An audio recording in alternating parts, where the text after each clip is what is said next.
What is the deal, YouTube? What's the deal, YouTube? Welcome back to the channel. Game 7 is what you hear going on. Behind me, there is a lot of shit to talk about. What is it? A minute and 11 seconds left to go in the game. As you can tell by the tone of my voice, not a very jubilant day, as our season will end here to the Toronto Raptors, and the referees. You got to give the referees their props as well. The referees in this game certainly set a tone that they'll get the calls and we won't.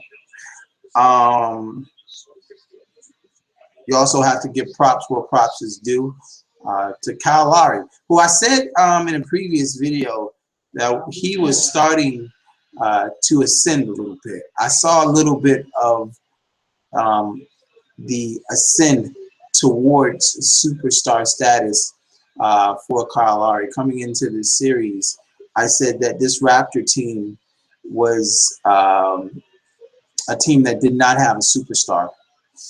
So a lot to talk about. I'm waiting for the final stats to go live, and then we'll talk about the final stats to this game as soon as the final stats go live. It's a minute and 11 seconds. The final 11 seconds, final minute and 11 seconds is basically a formality at this point.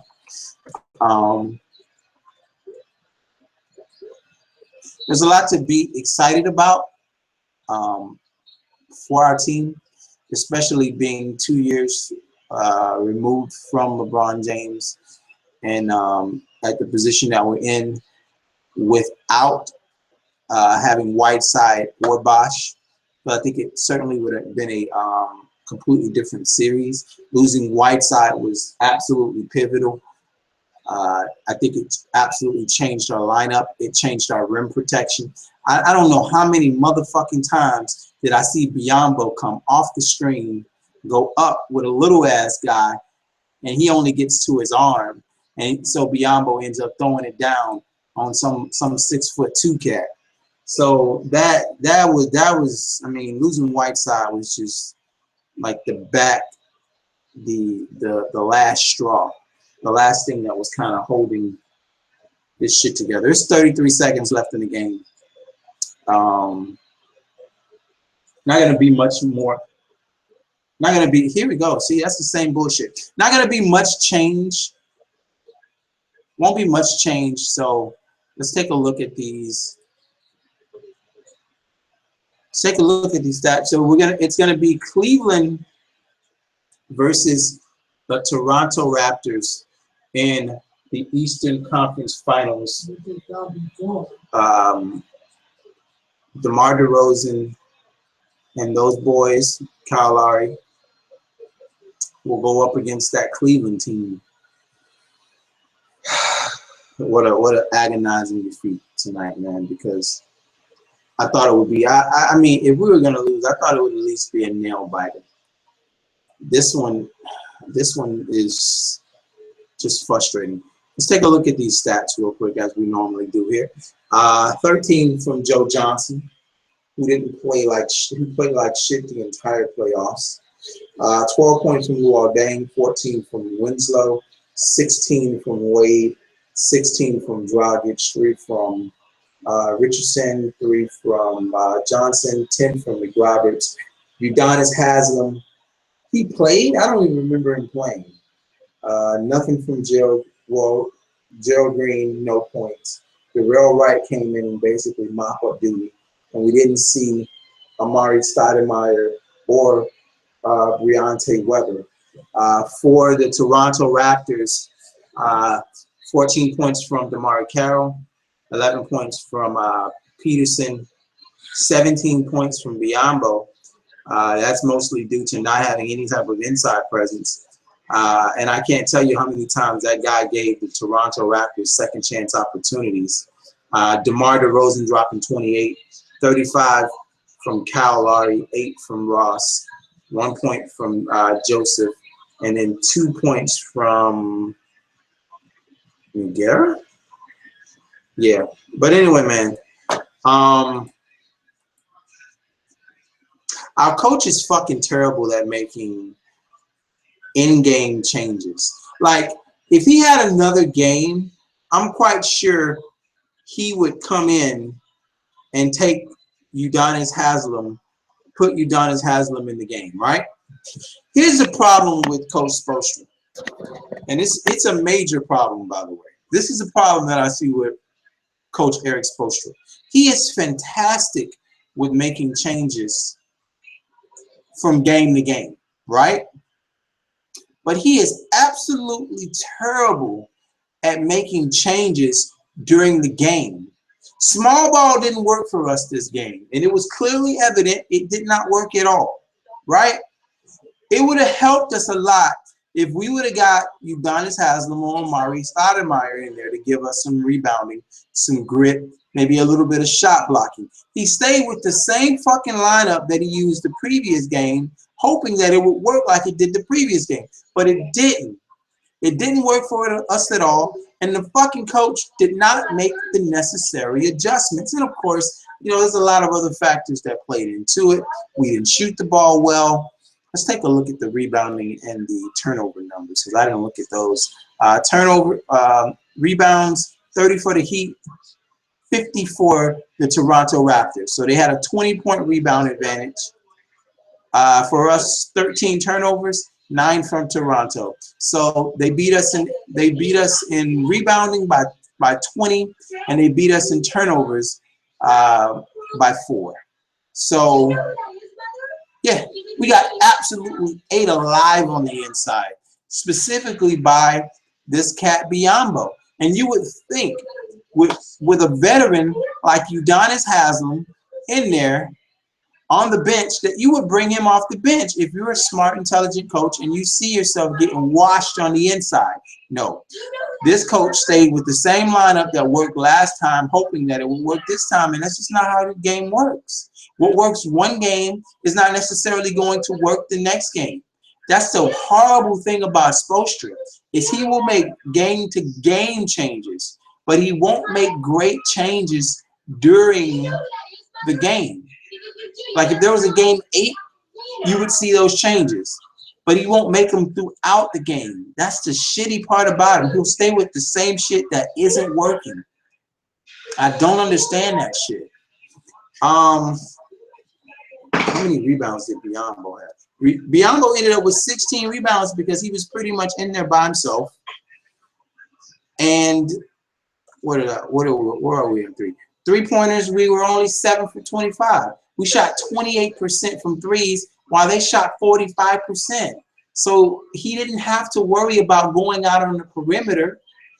We didn't get out on the break much. So why did we stay in the small ball? Small ball didn't work this game. No breaks, no getting out on the breaks. Threes are not falling. Why the fuck do we stay in small ball if we're getting 8 up in rebounds? Completely fucking ridiculous. Our coach is not a very good in-game changing coach. He does not make good decisions during the game. That's just fucking terrible. Anyway, man, if you're not following me on Twitter, make sure you follow me on Twitter at Casual, at KASUWELL. Of course, there's a lot to look forward to for next year. We have, of course, well, we don't know. Depends on what's going to happen with Chris Bosh. And, of course, if Whiteside is going to return to the team, because, of course, he will have a lot of suitors next year. I'm just like, I'm not going to be one of those nuts that say fire Spoelstra. But the man is, he just doesn't make great decisions on the fly. And boy, them fucking referees. Woo! The season overall, But it's a fucking suck that on key game 7, no one stepped up, and we couldn't even keep it close. Absolutely. Absolutely. Game fucking 7, and we played it like a regular season game. No intensity. Nothing. Nothing. No intensity. We played it. We played the shit like it was a fucking regular season game. I tried to warn you. It looked like game 67. I haven't been wrong once.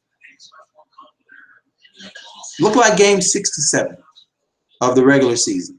That's what it looked like. Really? Game 67. Really? You still have a lot of young guys that are going to continue to grow.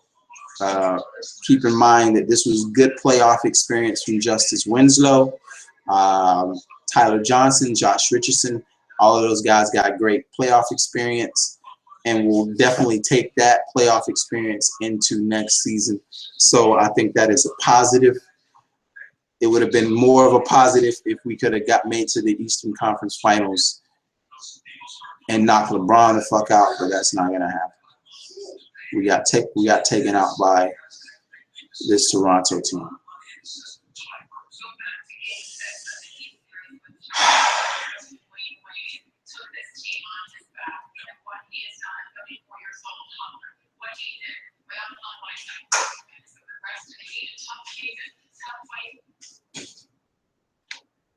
I don't even know what to say.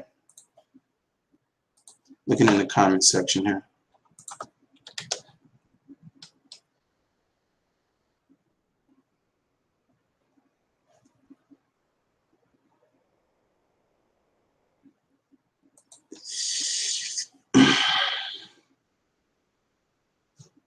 Yeah. So Toronto versus Cleveland. I'm of course going to make a video for that next and put that up on the channel. The Toronto Raptors versus the Cleveland Cavaliers. LeBron James versus DeMar DeRozan. Kyrie Irving versus Kyle Lowry. Kevin Love, I don't know who he's going to be versus. Very depressing. Very depressing to go out like this. We would have went out in a close, hard-fought game. I wouldn't, you know, hey, we're down 2 stars. We lost. Down Whiteside and Bosch. We lose. I can, you know, all right. Okay. But we went out there and got spanked. Not even D Wade had a great game. I was expecting one of those 35, 7, and 4 type games from Dwayne Wade this game. And he went out there and gave us 16.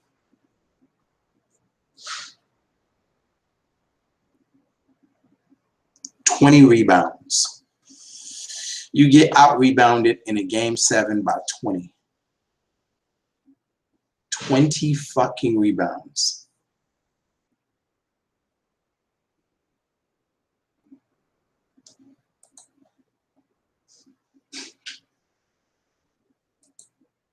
Till Pat need help, we're playing 2 rookies. The hell?